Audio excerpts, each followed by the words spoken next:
Alright, starting this third round, and I'm not going to be able to keep track of how many rounds I've been through at some point. Our kind of greenish colored Necromancer drew his card. He wanted some gore, so he drew from the Constructs deck.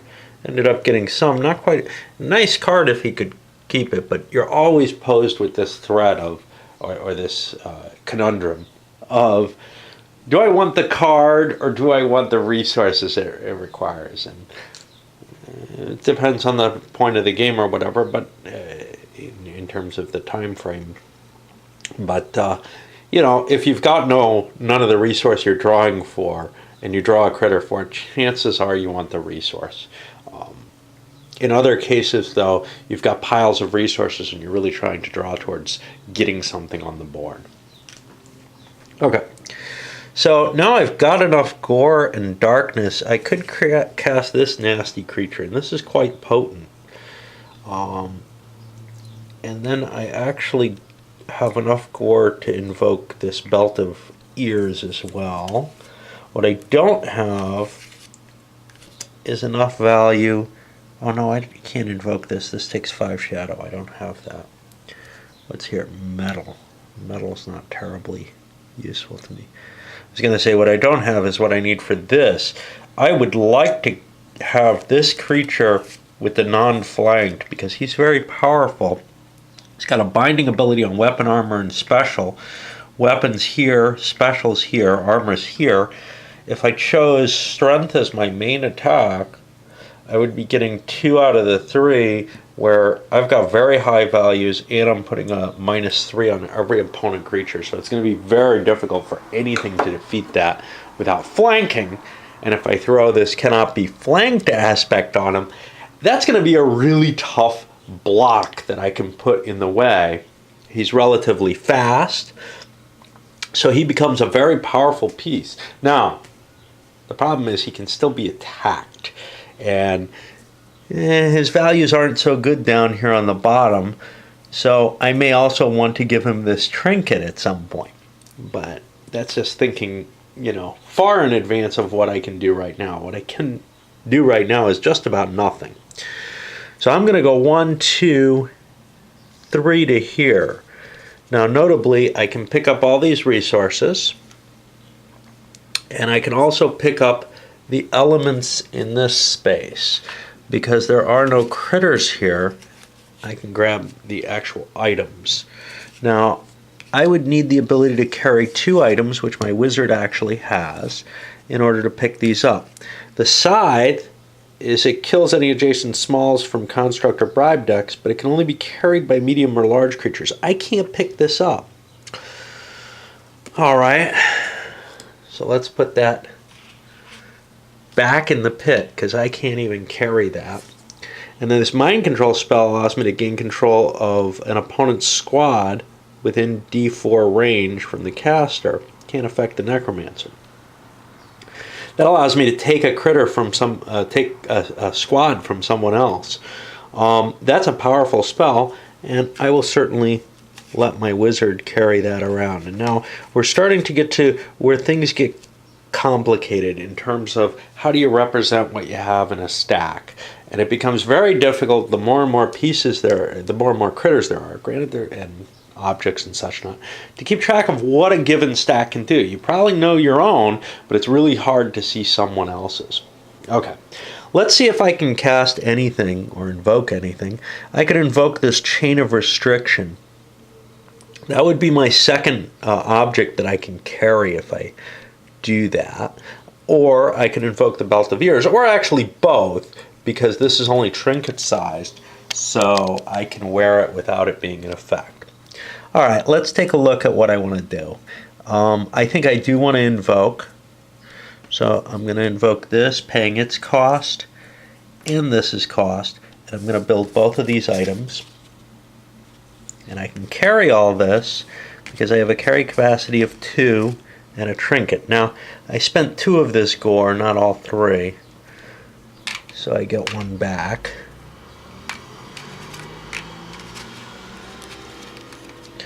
And now if I look at my card, wow, I'm a long way away from getting this thing.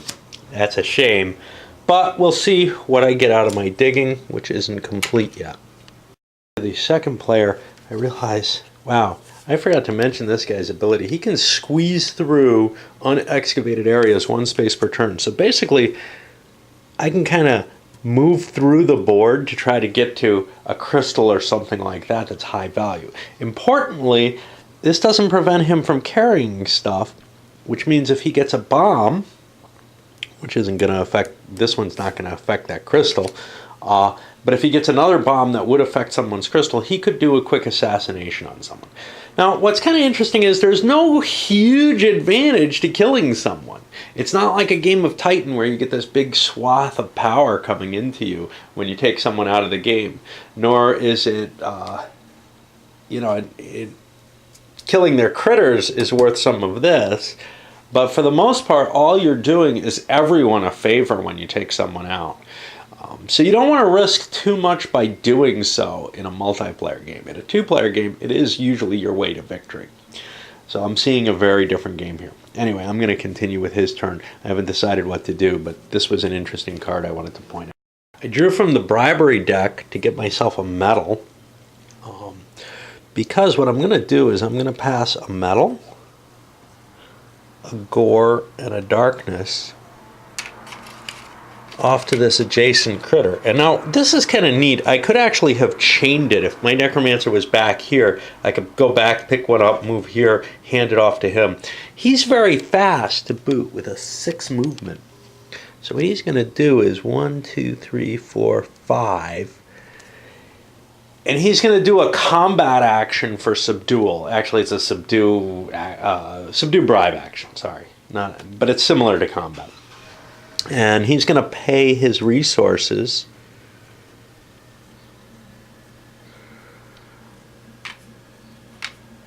in a bribe to get this guy. Now, the question is, do I want him in his own little group or do I want to absorb him into my group?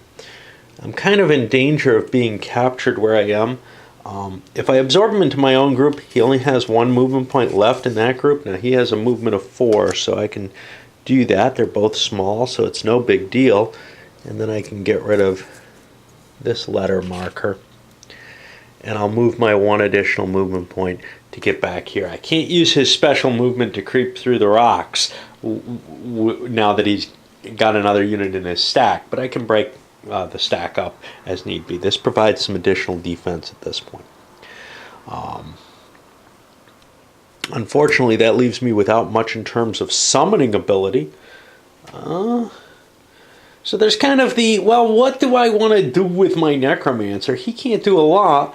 So what he's going to do is he's going to meditate. Now, in terms of meditation, I could either draw from this stack, which needs the dark fire, or another one. I have to keep the card though. The chaos deck is very interesting, but perhaps riskier than most. I'm going to go with this one. And I get an interesting critter. And that adds to my hand, which is always kind of a nice thing. Okay. And then finally, I finish off with the digging with my Necromonk. Still haven't found any.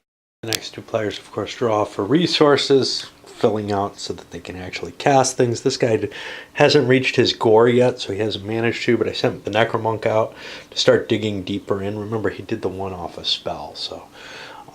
meanwhile here, not a lot of moving here. The Necromonk continues his digging, and the Necromancer himself ran up, grabbed some stuff, and then cast this critter, who's allowed to force a small creature fighting him to retreat, basically, before combat. In addition to adding some extra strength to it. He had another creature that's he also could have cast, which was of interest, this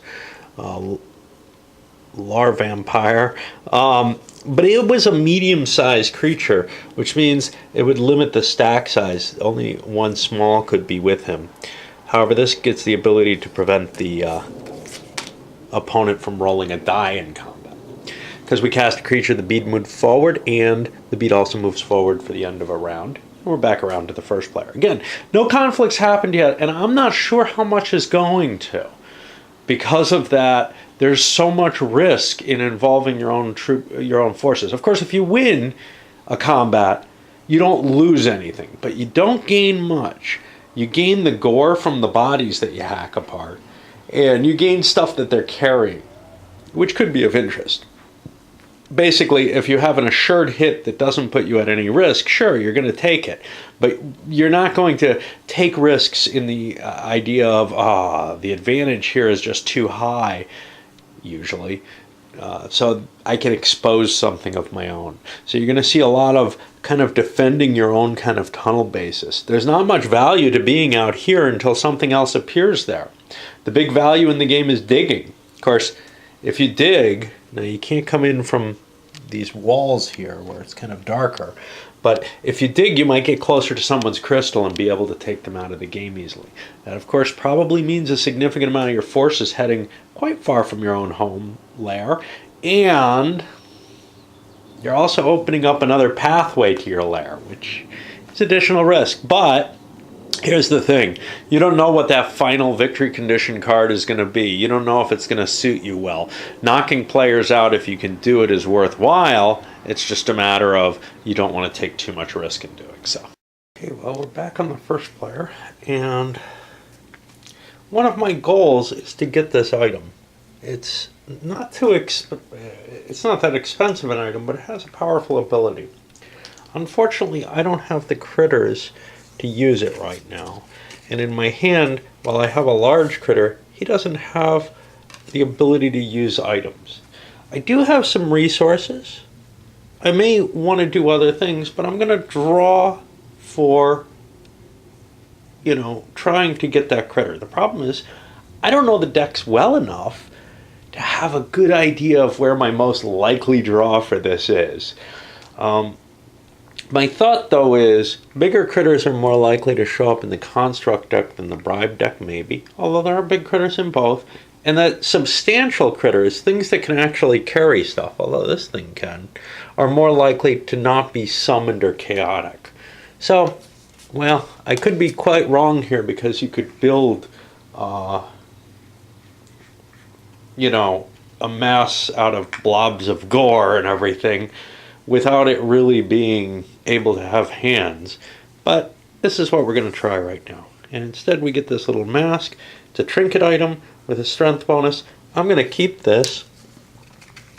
Since it's a trinket item, the question is whether or not I want to actually cast this. I don't need, or invoke it. I don't really need to, so I can take another draw as my action. That means I won't get to move, but I don't feel terribly threatened, I hope. Well, this is speed 6. That's fast. What? It could get to me, but only this one little unit could, if I'm paying attention to all kinds of stuff. Which I may not be. I may be thinking, nothing's that fast, right? Alright, so I'm going to meditate, and, well, the gore wasn't terribly useful. I'll go from the higher deck this time. This isn't going to allow me to convert into goods. And here I got myself another item, which only large and medium things can use. Unfortunately, I can't turn this into resources, so I'm stuck with it in my hand, with more of the same problem, as it turns out. Alright, now I'll complete my digging, and we haven't seen an actual digging completed. Now, let's say I was digging into this hex. We're not sure. I had to declare that ahead of time, but there's no real way to tell. And I found a great hall, and there's an icon indicating that great hall there. It's going to be a normal excavation spawn. Uh-oh. I have to... Yeah, some of these aren't very tightly in. I don't know if I mentioned this. These little plastic things, there are probably enough for any playing of the game, but there aren't enough for all the pieces that might need them. So I have a bunch of pieces in here that, so for example, only one of the final play critters will be in any game. Yet there are 5 of those counters. But it's kind of there's a little damaging factor whenever you try to slip counters into these things. So it's kind of a little bit of an annoyance that's there. Anyway, I dug this, And I guess I'll do it this way. I'm somewhat trying to conserve space here in terms of the board. I mean, I might have wanted to shoot off this way instead in terms of a safer place, but I've got a pretty tight board space, and I don't want to have to reallocate everything. Now we make our normal little roll for what we found. And we found some metal, and only one of them. And this is really, you know, one of the reasons that you actually go digging. One of the biggest reasons is you're looking to find crap. Because it's hard to come up with resources in the game, and it's a way to get you additional. Another reason is to try to launch an attack on someone else, which this could be kind of seen as. And I will take the free movement in. That's all I get to do with the first player, though. Player 2 ended up with kind of an interesting situation. I drew and took myself some black fire. The reason behind that being I want to work towards this or maybe this. This is a nice critter to help defend my line. Medium size, but that's... I don't have a lot of critters right now. I pulled back my advanced units. Just, they can't do much. They don't have any digging ability, and I don't have any items I want to hand them. I have this black iron sledge, but I think that can only be used by something big. Yeah, only large and medium can use them. They don't need excavation skill, and they get this special excavation. Unfortunately, they do need the use item skill. I finished my digging with my Necromonk up here, and I think I was digging into this space. I don't remember. And I got a special kind of thing, the Ancient Shrine. I think that's going to be this one. And I placed the tile with pit away from the excavators, if I can find it. Let's put it out here. Now I'm going to draw a protector. And then there's going to be 2 spawn rolls stacked legally with the protector. Legally means within the stacking restrictions. So, and I think they kind of ooze out if they're not. And this is a new spawn pit, but not a throne room. Now protectors are special. I have to look at the little pictures to see which are the protectors. The protectors look like this. I think I shuffled these pretty well, so let's just pull one. And I've got Old Mold Mouth. Look at the stats on this sucker. Really unbalanced, large critter. He immediately approaches and attacks squads within a 2 range. So as long as I don't move into this space, I'm okay. Before fight, he'll eat 1 small in the player squad, and he keeps the ability to eat smalls if I somehow manage to subdue him. He has no summoning cost. I can't bribe this sucker. Let's mark him there. But he's got treasure with him as well, essentially, or maybe little buddies. Let's see what we get. I'm not sure what happens to overstacked critters if they end up in the same territory, or if they just disappear. Okay, so first I get some metal. I'm going to get 2 metal with him. And now, unlike normal excavations, this doesn't go to the excavator. This is with him, part of his treasure. It's kind of a dangerous thing to have near you. And I'm going to be getting some shadow. And I get 4 shadow there. So this now becomes sort of a rich goal for me to go after. And I can put all that treasure under him. Among other things, if I defeat him in combat, I can declare that it was subduing combat and gain control of him. And what's kind of neat is he has these weak stats around his bloodlust, which means I might be able to defeat him yet still have him available. The problem, though, is his ability, which is eating 1 small in my player's squad. Now, Do I have something I can sacrifice? I have this plague person who's not terribly interesting. Unfortunately, he'll cause a problem to old Moldmouth if he dies. So it's something I got to keep in mind there. I was planning on casting this Acid Locust. It's not small. Its stats, unfortunately, don't arrange too nicely, or not casting, but invoking, don't arrange too nicely with this critter. Another opportunity would be, or another option would be to do some meditation to try to draw for another critter that might be more efficacious against this nasty thing. But I think I want to cast this. Now, then I also have the question of, hey, do I want to do something with this? I haven't moved him yet. Now, but he dug, so he could only go into that space, and he sure doesn't want to do that. Alright. So I think what I'm going to do is I'm going to create my Acid Locust. And that'll be group 3, and already I'm eating up my table space here. That cost me 2 Gore and 4 Dark Shadow. Now I could have this in my Necromancer group. Maybe that's wisest.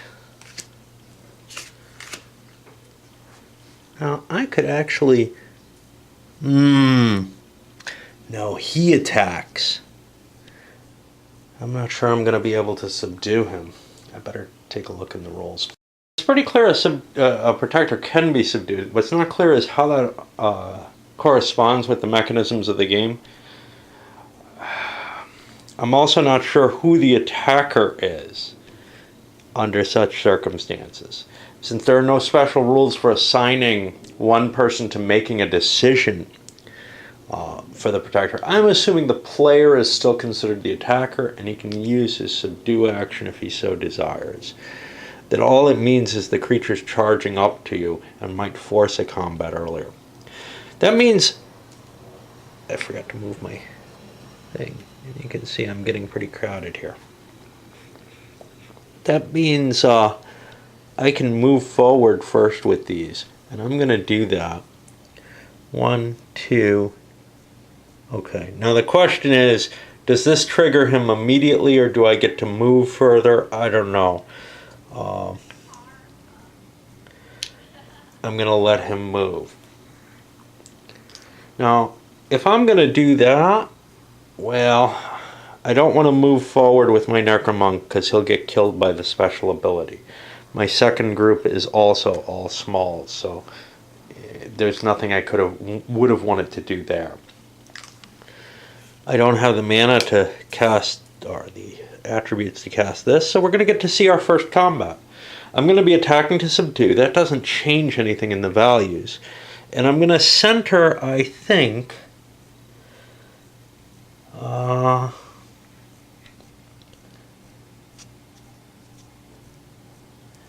well, see, I've got 12s all around here, but here I've got kind of a nice spacing that says special is kind of nice for me to fight in. So I'm going to center my attack on the dodge.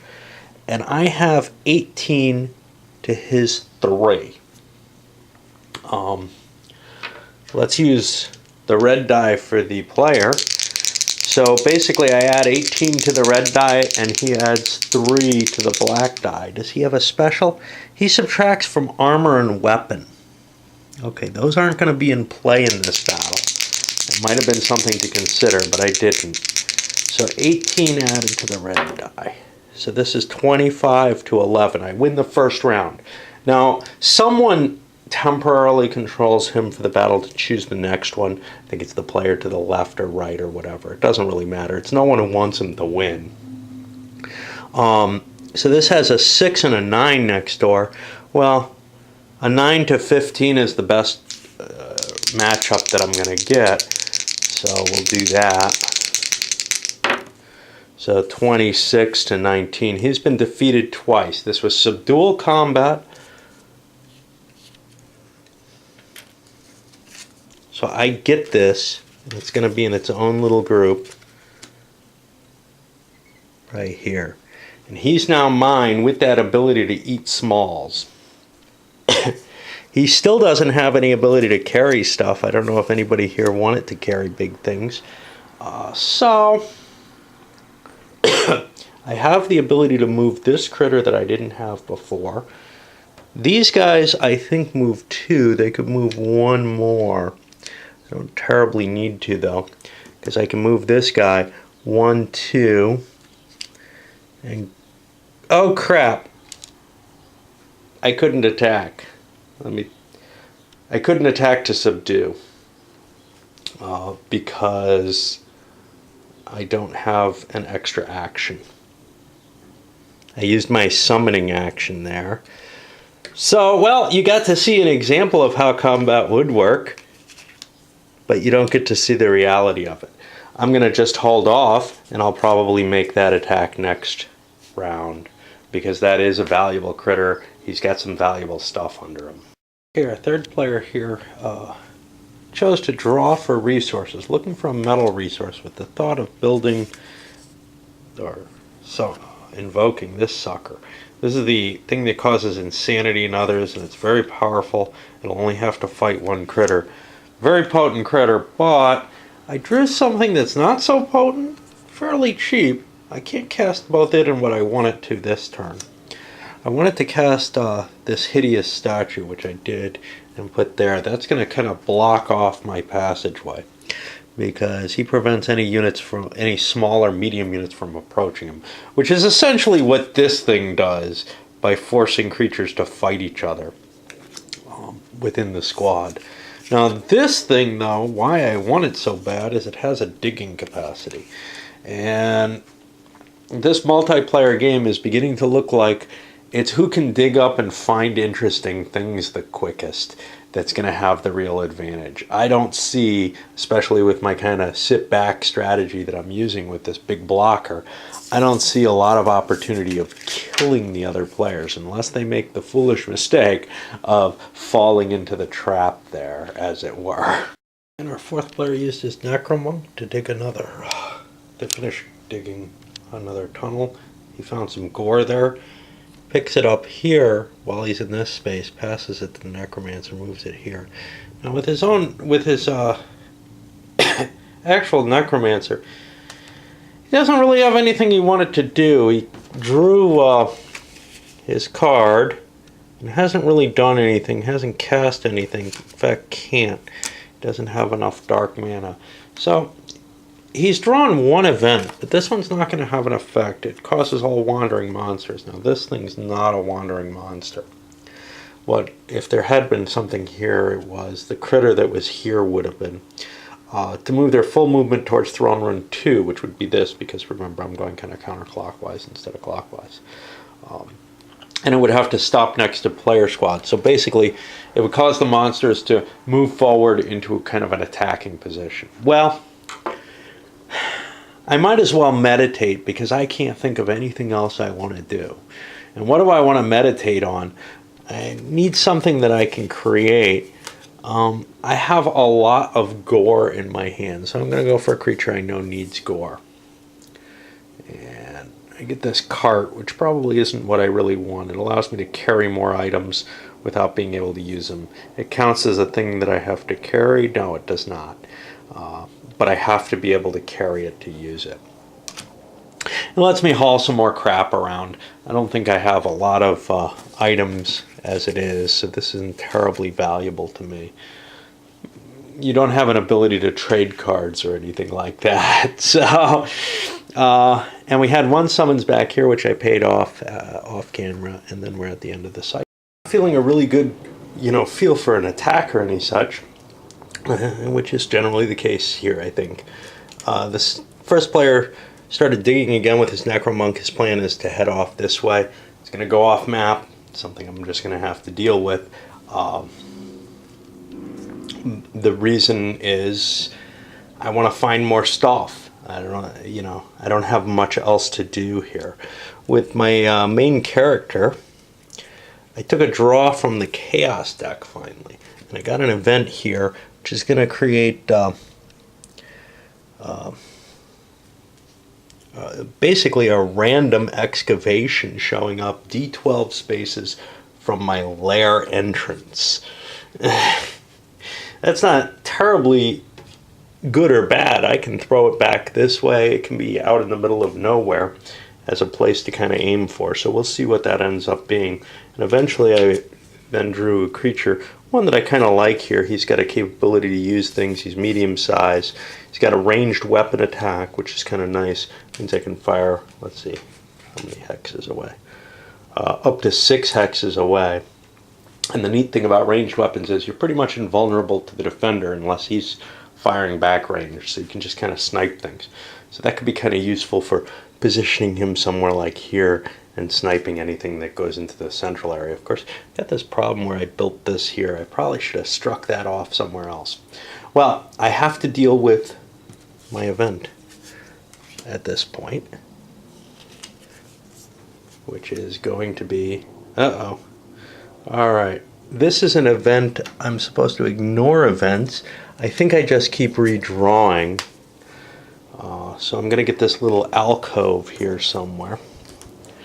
And let's see if I can find a D12. I have to put it 7 away. Well, 1, 2, 3, 4, 5, 6, 7. I kind of don't want to put it down here. That's only going to help other people. So let's see. 1, 2, 3, 4, 5, 6. I'm kind of curving around there. I don't want to throw it completely off the map, but I don't know where else to put it. 1, 2, 3, 4, 5, 6, 7. I could stick it down here. I'm opening up a new thing there, but anyway. That'll give me a roll on the mustering table. And I'll get some metal. I'll get 4 metal there. And that, I guess, can show up wherever I like. I'll put it back here. That happens, though, at the end of my turn, so I can't run up and grab that with my Necromancer. He meditated anyway. With player 2, we're going to launch that attack that I intended on before to subdue old Moldmouth here. Actually, yeah, I want to be here. I want to attack him in the pit because then I can actually grab the materials from the pit even more easily. Anyway, we wanted to hit, I don't remember what, I think we wanted to use dodge, so we're at 18 to 3 for the first rating. And we'll use the red die for the character again. And we should be able to do this pretty well. Uh-oh, hold on.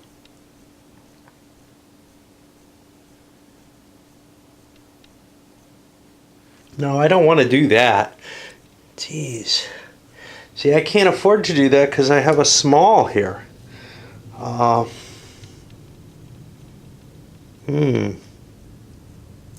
My Necromancer's small. He'll get eaten. I can't risk that.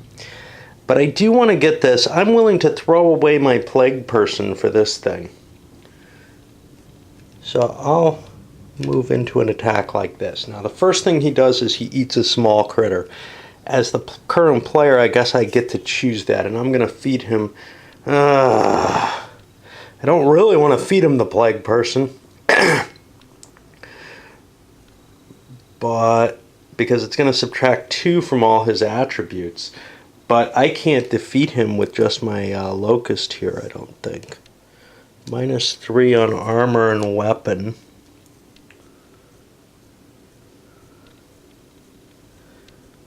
That would give me a shot. I gotta keep thinking here. Because I don't really want to weaken my poor critter. Once I subdue him, he'll be very useful at that point. But on the other hand, there's nothing else I want to lose. I'm digging with my Necromonk again. I didn't get any creatures, and this is probably the best thing I have towards an advantage at this point, is getting this critter and getting the stuff he's sitting on. Okay, I also noticed this is my Necromunk over here, not over here, so I'm digging out this way or something, who knows. Which means it's going to be difficult for me to actually engage with him. So I'm not going to be able to do it this turn, since I'm not going to be able to make an attack this turn safely.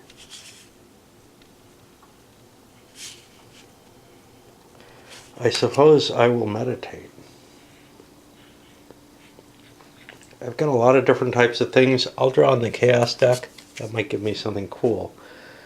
It gives me something only a large can carry.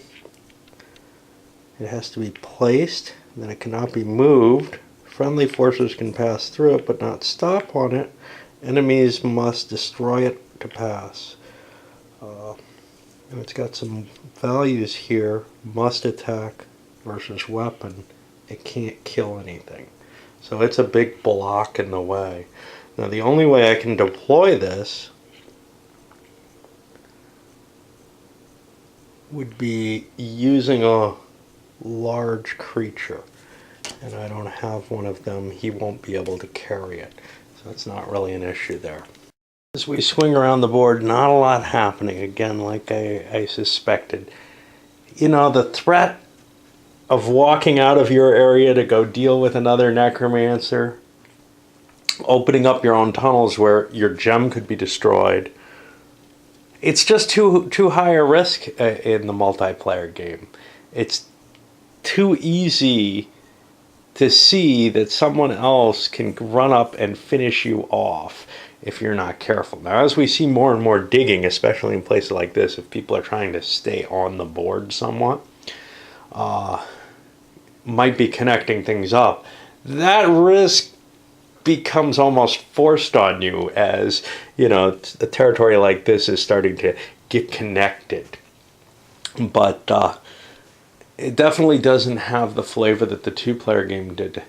You didn't get to see any of that, but with the two-player game, it was very much like a game of Magic where, you know, there's terrain involved in the sense that you withdraw your pieces to avoid them from being attacked. But largely, you're sitting there looking at each other with a vague parity early on. And then as one person gets the advantage, the other maybe tries to do things like digging in order to collapse to prevent the other guy from reaching you.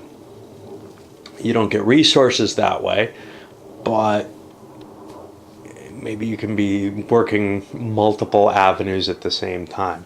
Just like here, trying to block things, that's very much the same kind of tactic, but there's less risk here because it doesn't look like anybody's attacking, so there's no real need to start digging those collapses, particularly that I see. Anyway, nothing much gotten, just continued digging and turtling going on. So I'm over here with the first player again, and he's just invoked this demonic archer who ran through the pit, grabbed that scythe, a weapon he wants, which is good at killing what smalls and mediums from the constructor bribe decks. And he also went and grabbed some resources for me. He's not close enough that he can take them. Since he moved and I generated him in another space, I had to, because he would have overstacked my space. He's a medium-sized critter. I can't move my Necromancer after invoking.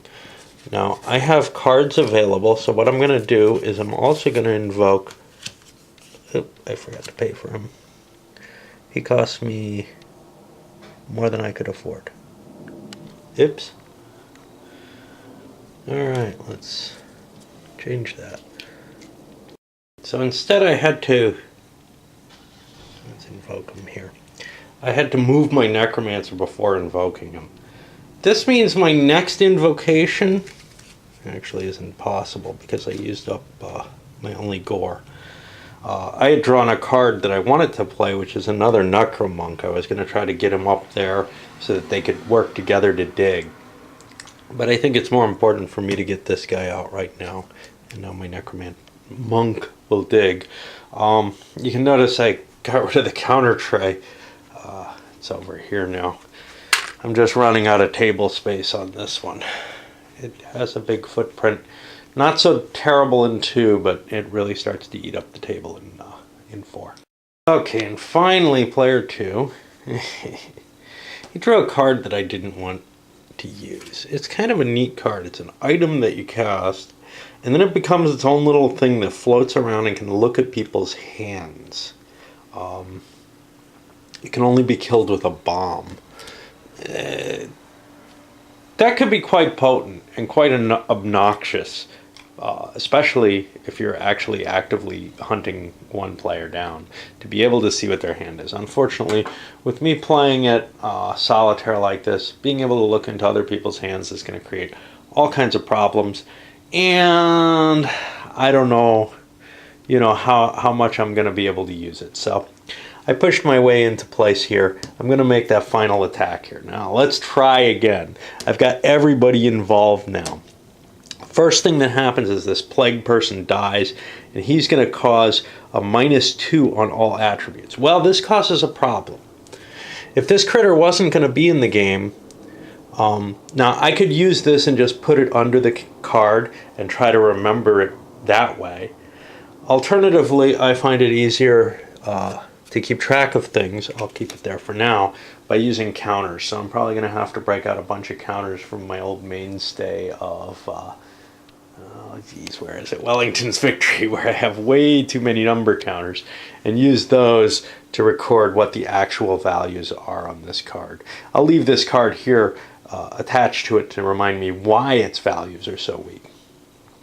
I continued my digging. And now for the attack itself, while the plague person's gone, I wanted to make my attack, I think, using, God, I can't remember anymore, but I think I wanted to use Bloodthirst. I got these bonuses on armor and weapon that I could reduce, and armor is going to be one of them. So let's center on Bloodthirst. I've got 15, 19 to 9. That's going to give me essentially a +10 to the red die. And of course I win that. And now I get to go to the next one. I've got the -3 on his armor, which drops him.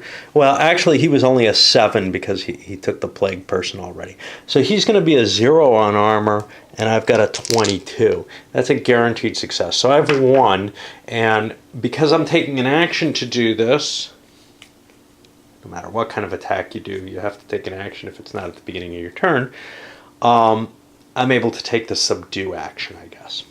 And that allows me to pull him into one of my groups. Let's get another group here. Try to remember what we've got here. And that gets rid of these counters. He'll pick these up, but now he has to move off of there.